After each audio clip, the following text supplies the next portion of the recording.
Hello, my name is Noah Elkrief, and today I want to talk about how to make the most out of painful events. And the reason that I'm talking about this is because I hurt myself in some way a week and a half ago, and I had to go through a process to sort of release the trauma, learn from it, grow from it, become happier from it. And so that led me to want to share with you how to do it for yourself when something happens that's painful physically, emotionally, unwanted, disaster in any way, or practically any way, how to make the most of it so A, it doesn't happen again, B, it sort of frees you to enjoy your life more. Yeah, so a week and a half ago, I was surfing and I fell forward and hit my face, my head on the sand, on the floor of the beach. And when I hit my head, I sort of like I was underwater, and I believed in the moment, or I was scared that I broke my neck, and it was really terrifying. And when I got up, I was in shock, and I got to the beach. I got to safety, and immediately, I had to shake, I had to breathe, I had to sort of let out my shock and come back to the moment. But in the days afterwards, or in the hours afterwards as well, I had to explore. I didn't have to. Maybe I should say something about that. So when we view the world as purely physical, then it's just like, okay, then I'm just going to treat my physical injury. So I had like a cut, I was bleeding along my face there. It's healed quite well already. My whole side of my neck and my shoulder was really stiff. My body was quite tense and in shock. But if I just treat the physical symptoms, it's like, it's nothing. It's beautiful to treat the physical symptoms. It's important. But for me, I've learned from experience that when I meet things on an energetic level as well, an emotional level, it serves me quite well. So when I got home, first I shook, I cried, I just released the shock, some of the fear from being underwater and thinking my neck broke and maybe I'm going to die. And then the next question that I ask myself is, when was the first time I ever felt this way? Okay, so I sort of replay the event in my head.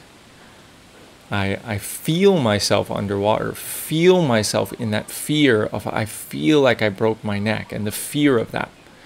And when I connect to that feeling of the fear, I ask that feeling, I ask myself, I sort of intuit, when was the first time I ever felt this way? And then for me and for many of my clients, the next thing that comes up is an image. And at first, maybe that image seems like, why is this coming up? It doesn't make any sense. But whatever image, we sort of trust our intuition, trust our sort of deeper knowing that whatever image shows up in our head, oftentimes it's an image we haven't thought about in many, many years, a memory we haven't thought about in many, many years, or if ever. Sometimes, of course, it is something we remember. And there's a reason that image shows up. It's showing up to help us heal. And so for me, the image that showed up was when I fell off the monkey bars when I was about 5 years old. I fell off like a higher level it was like a 2-level monkey bar, and I was kind of in between, and I fell off and landed on my head. And I was terrified. I was, unconsciously, I was conscious, but I was unconsciously maybe believing that I broke my neck and really afraid. And so I had to let out that fear, right? So this is trauma release in one sense. So I had to let out the fear, the unsafety, the shock that was in my body at that time when I was 5 years old, and let it out so that it doesn't stay in my system. Because the reason that new event happened again, that I hurt my neck surfing, is simply a sort of a replay of what happened in the past. Yeah? So if this might be getting really deep. So So what happens in front of us, what happens to us, is always a reflection of what's going on inside of us. So if I didn't have this sort of fear of breaking my neck inside of me, it wouldn't have happened.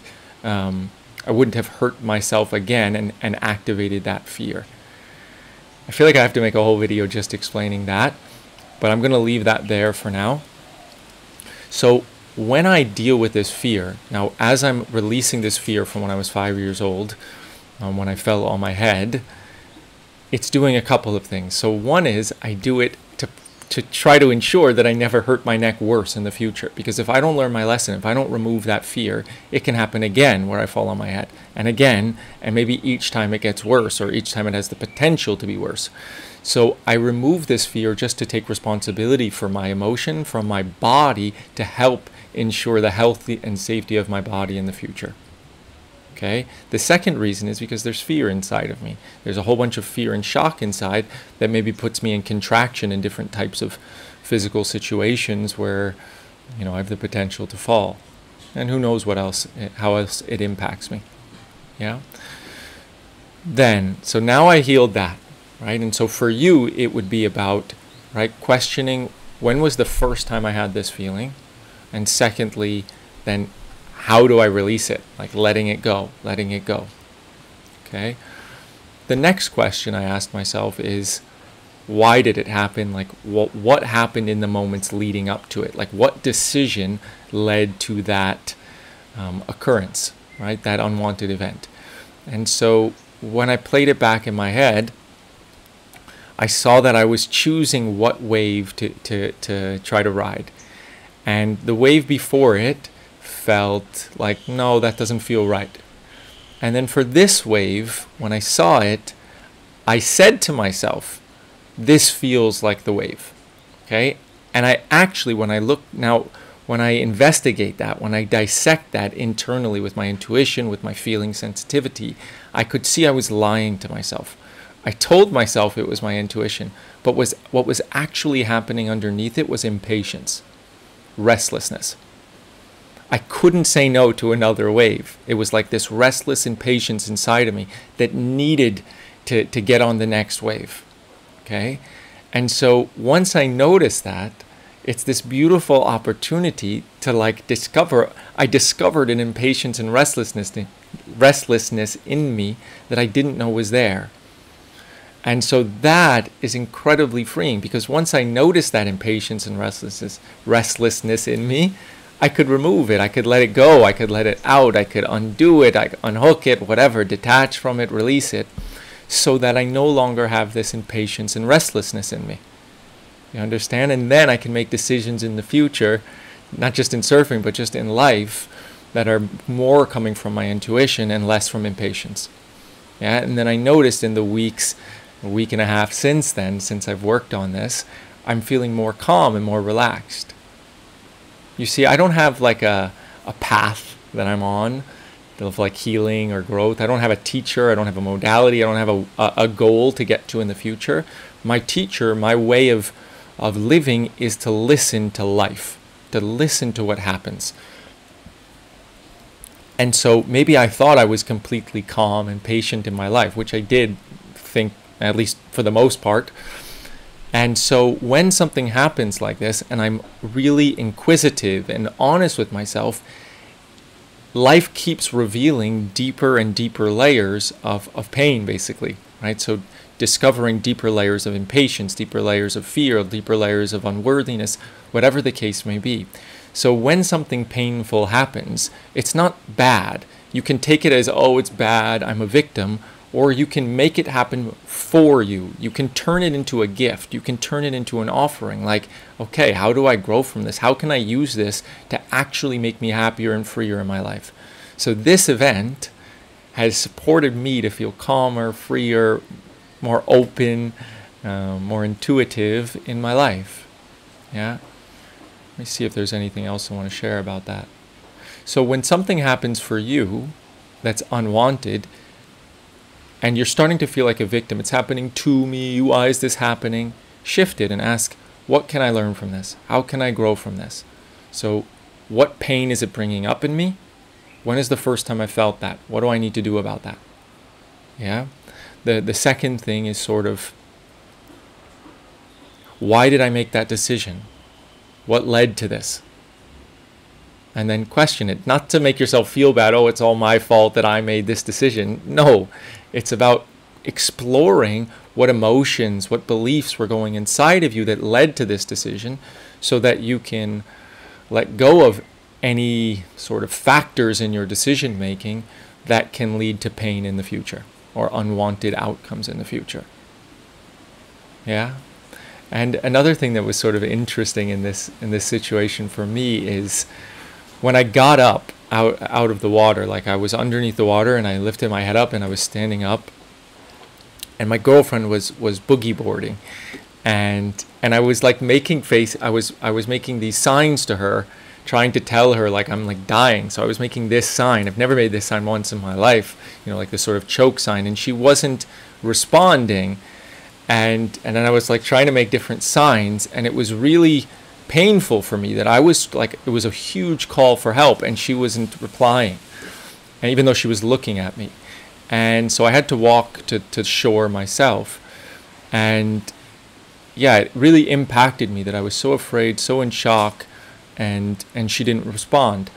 So afterwards I explored, why did that happen? I was feeling, how did I feel when she wasn't responding? And I felt so neglected. I felt like she doesn't care about my life, like she doesn't care about whether I'm hurt. She's not taking my pain seriously.